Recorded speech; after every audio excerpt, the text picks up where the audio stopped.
मराठा कुणबी वंशावळ समित्यांना पुन्हा 1 वर्षांची मुदतवाढ देण्यात आली आहे। वंशावळ जुळवणी समितीला आणखी 1 वर्षाची मुदतवाढ दिल्याची माहिती 1 जुलै 2026 ते 30 जून 2027 पर्यंत समितीचा कार्यकाळ वाढवण्यात आलाय।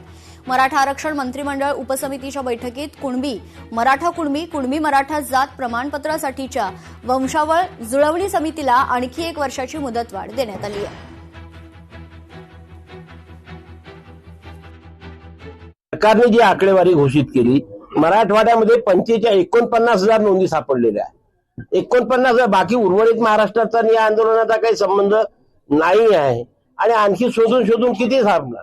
आणि त्या 49,000 नोंदीच्या अगेन्स्टमध्ये 3,11,000 प्रमाणपत्र निर्गमित केले, पण व्हॅलिडिटीसाठी किती लोकांनी अर्ज केले? 20,000 दिली, किती लोकांना?